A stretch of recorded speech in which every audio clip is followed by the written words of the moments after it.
So I played Sort the Court, a game that you can find on itch.io by Graham Borland. The game itself is entirely free. It's a name your own price type of thing, but you can download it entirely for free. And honestly, I thought it was kind of fun. If a little repetitive. Well, let's get into it.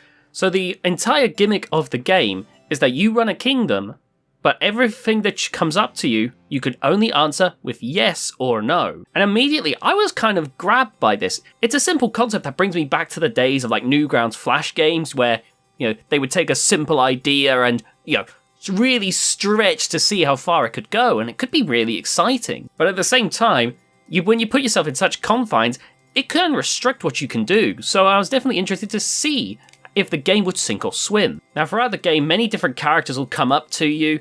Some of them are going to have long, intricate storylines, and some of them will just show up to ask for a coin or to give you a coin.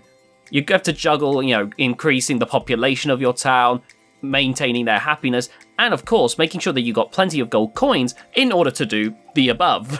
And while at first juggling the three can be a little bit difficult, sometimes you'll be asked to give too much gold and end up in the red. Sometimes people will offer you to get some gold back, but in exchange for a few souls.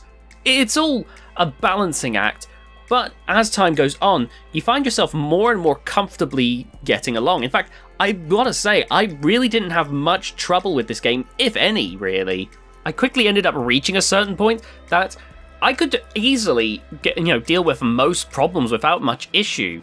Oh, I ended up spending a bit too much money? That's okay, I can sacrifice a couple people. I'm going to end up with more people at the end of it anyway, because the game will say that my kingdom is growing, so it ends up balancing itself out. And when that happens, it does end up losing some of its teeth. Now there really isn't that concern as much anymore, but the game does still try to throw things at you to keep you on your toes. You'll end up, with a dragon confronting you, and you've got to, get that all dealt with. You'll end up with this science group which promises you all these different things like an infinite gold generator, and you end up having to wait it out, constantly funding their expeditions to, keep working on the tech and to see if it works out or not. And of course, the main goal of the game, which is to join like this group of royalty where all the different kings and queens help each other out. And that in itself is the ultimate goal. Once you do that, you've beaten the game.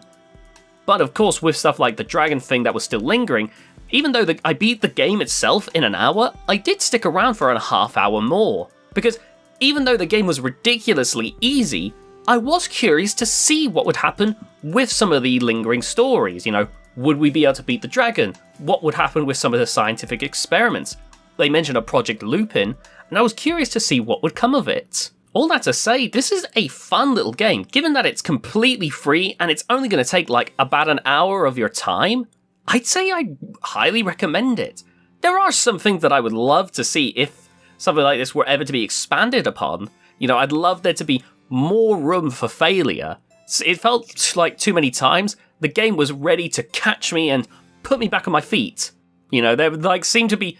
I don't know if there is a fail state, but it seems like you'd really have to work to make the game fail you, if it did. Now, unfortunately, Sort the Court isn't in active development, so me suggesting that is only if someone were to ever make like a similar type of game. And plus, of course, I'd love to see if there'd be more things. While the main stuff still kept me hooked, some of the people that you see do get a little repetitive after a while. So it would have been nice if there'd be more interactions. But again, this is nitpicking, as at the end of the day, I still had a good little short time with Sort the Court. Sure, there's ways that it can be improved, but that can be said about anything, and overall, with a positive experience, this is one that I would highly recommend checking out. There'll be a link in the pinned comment.